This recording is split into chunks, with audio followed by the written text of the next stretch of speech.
With Phrolova's rerun coming soon and being right before version 3.0, a lot of people are wondering if it's actually worth it to be pulling for Phrolova. That's what I'm going to try to answer in today's video by going over Phrolova's biggest pros and cons. The biggest pro that Phrolova has in her favor is that she is just the best DPS in the game at the moment.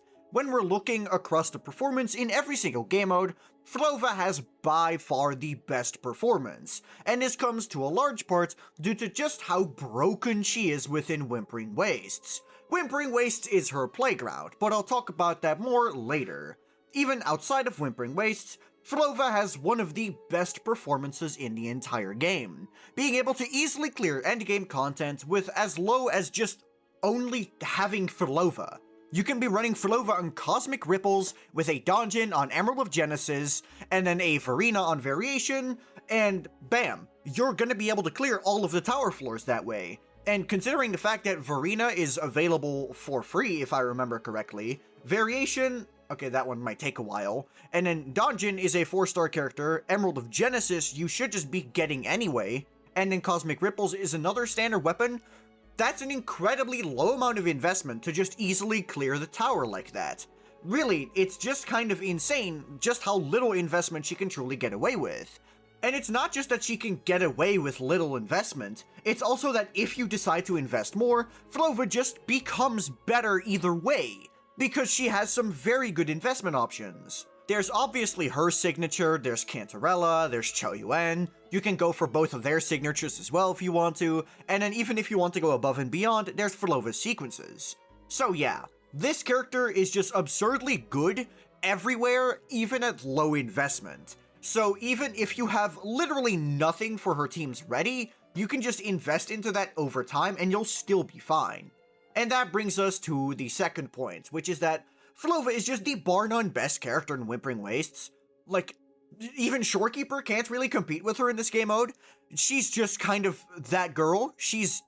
I don't know how to properly say in words just how strong this character is in Whimpering Wastes.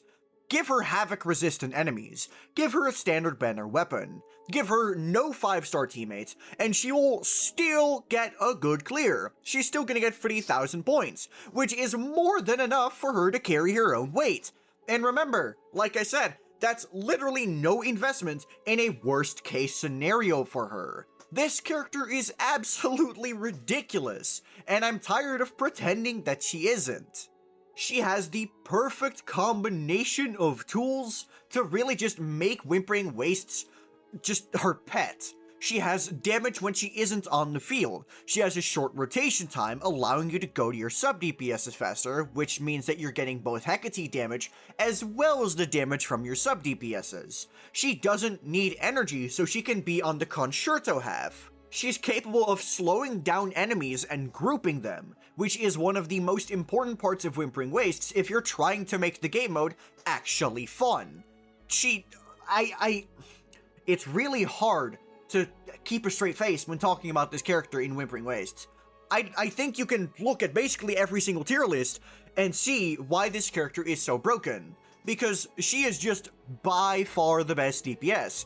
If you're struggling with Whimpering Wastes, this isn't even a question. Just pick up the Phrolova. She is going to unironically save your life. This character is genuinely stupid. Whimpering Wastes aside, I'm gonna now get to another point that you've probably noticed from the way I've been talking about her, which is that Phrolova has a very good teammate selection. And it's honestly even better than what I've been describing it to be. I've primarily been talking about Phrolova as a DPS, but that is not the only thing she is limited to. Obviously, she's got her main DPS, where she can use Cantarella, Cho Yuen, Donjon, Shorekeeper, and Varina. She's got Havoc Rover, which she can put into her teams. Just an absolutely stupid amount of teams for her as a main DPS. But that's not it. That's not where these things end. Oh, no. Phrolova gets better. Because guess what? They call her a DPS, but she's the only DPS whose rotation is below 10 seconds. And then she also has a supportive voucher skill. And then she also has just a ridiculous amount of damage in general. Which means that she can be ran as a sub DPS for plenty of teams as well. You can run her as a sub DPS for your Donjon if you're trying to main DPS her. You can run her as a sub-DPS for your Camellia. You can run her as a sub-DPS for your Augusta. You can run her as a sub-DPS for your Jian. She is in fact the best in slot sub-DPS for Phoebe in Tower of Adversity. And then you can also run her as a sub-DPS with Zani if you wanted to. And basically any future heavy attacking character or Havoc character, there's a good chance they're gonna be able to use Phrolova. Oh, and I missed one, Galbrenna, because guess what? Her Scarlet Coda counts as an Echo skill cast, which means that you get more Afterflame, which means that you're increasing Galbrenna's damage. Galbrenna also has a good amount of heavy attack damage, which, guess what? Phrolova is able to buff. It really just doesn't end with this character, does it? Just an absolutely absurd amount of teams that she can be run in, just being the best DPS in the game on her own, and being the best in slot character for Whimpering Waste just in general. Like, let's be real, where does it end with this character? And oh no, it's still not over, because the next point is that this character has a short rotation. Because trust me, she really needed to be better. Why is having a short rotation so good? Isn't having a short rotation as a main DPS kinda mediocre because it means you're doing less damage because you have less field time? Well, no. As I've said multiple times in this video at this point, as you might have noticed, Phrolova deals damage off-field, which means that her field time, unironically, does not matter for her damage output. So having a fast rotation gives you more time on other characters, allowing you to use characters that have longer rotations within her teams and still be unaffected. Now, I will say this, putting too many characters with short rotations on her team isn't ideal. Scarlet Coda has a cooldown of 25 seconds. This 25-second cooldown means that if you are running some very short duration supports, and you just kind of go to Phrolova too fast, you are wasting time. But there are ways to work around this. For example, in her shortest rotation team of Donjin and Verena, you are just able to extend your Donjin rotations a bit. Since you don't want to swap into Verena via her intro skill anyway, you can just use Donjin's intro skill twice, and do more combos on your Donjin, which will mean that she has a stronger Chaos Cleave, which means you're getting more damage out of your Donjin, which I don't think you need me to tell you why that is a good thing. More damage is always a good thing, especially when the only thing you're losing is time that you would have spent doing absolutely nothing anyway. And like I said, combining Phrolova's absurd damage profile with this short rotation means that she is actually a pretty capable sub-DPS. For any Havoc and heavy attacking characters, Phrolova is going to end up being a pretty good team option.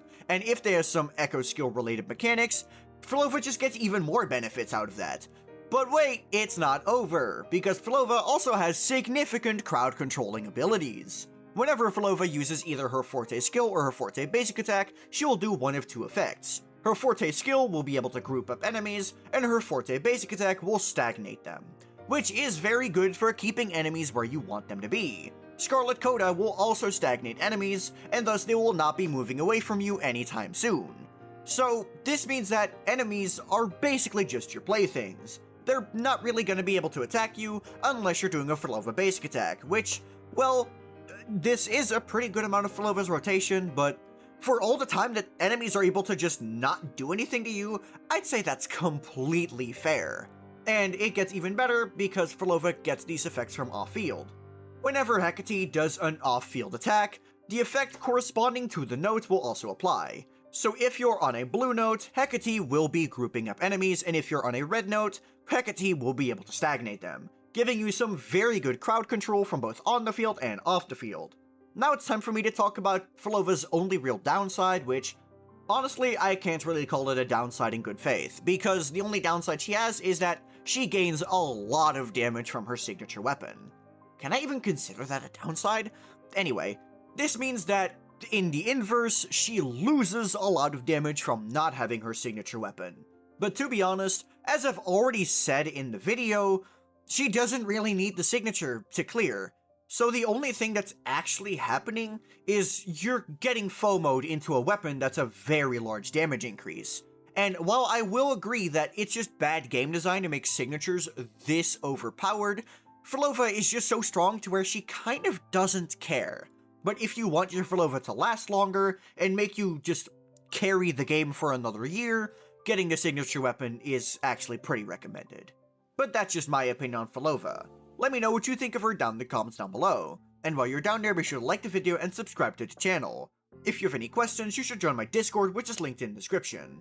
and if you just want to see more of me, you can check out my second channel, which is also linked in the description. But that'll be all from me. Peace.